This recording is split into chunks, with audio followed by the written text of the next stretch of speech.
Welcome to our channel. SC వర్గీకరణపై supreme తీర్పుతో జగన్ నోటికి తాళం. తాడేపల్లిలో మైకులు బంద్. సుప్రీంకోర్టు ఎస్సీ వర్గీకరణ విషయంలో కీలకమైన తీర్పునిచ్చిన సంగతి తెలిసిందే. ఎస్సీ వర్గీకరణపై గతంలో సీఎంగా ఉన్న సమయంలో జగన్మోహన్ రెడ్డి చేసిన వ్యాఖ్యలు ఇప్పుడు వైరల్ అవుతున్నాయి. ఒక రకంగా వైసీపీని జగన్ ఆనాడు మాట్లాడిన మాటలు ఇరకాటంలో పడేస్తున్నాయని చెప్పొచ్చు.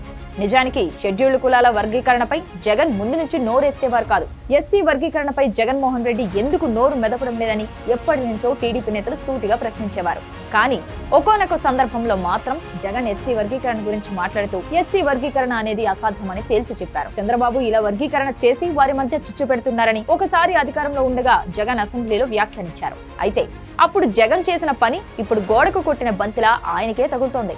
ఎస్సీ వర్గీకరణ అసాధ్యమని జగన్ చెప్పగా ఇప్పుడు సుప్రీంకోర్టు ఎస్సీ వర్గీకరణకు అనుకూలంగా నిర్ణయం తీసుకుంటూ తీర్పు ఇచ్చింది. ఈ క్రమంలోనే ఈ తీర్పు అటు వైసీపీకి అస్సలు మింగుడు పడని విషయంగా మారింది. ఎన్నికల ప్రసంగాల్లో నా ఎస్సీలు, నా బీసీలు ఇలా చెప్పుకునే జగన్ ఇప్పుడు సుప్రీంకోర్టు తీర్పును ఎదుర్కోలేకపోతున్నారు.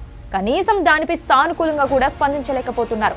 ఇప్పటికే జగన్ పై తీవ్ర వ్యతిరేకత ఉండగా ఇప్పుడు ఎస్సీ వర్గీకరణకు ఆయన వ్యతిరేకం కావడం మరింత మైనస్ గా మారిపోయింది. అయితే ఇప్పుడు కూడా వైసీపీ సుప్రీంకోర్టు తీర్పును కూడా పూర్తి స్థాయిలో స్వాగతించడం లేదు.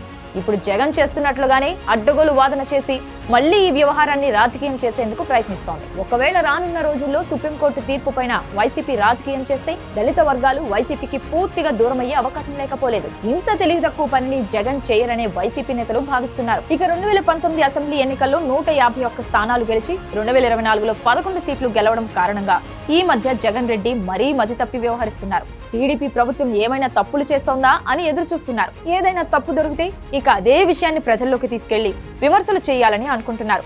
ఇటీవల లేని శాంతి భద్రతల సమస్యపై జగన్ రెడ్డి రచ్చ చేసిన సంగతి తెలిసిందే. ఆ అంశాన్ని ఢిల్లీ వరకు వెళ్లి ఇండియా కూటమి పార్టీల మద్దతును మాత్రం కూడగట్టగలిగారు.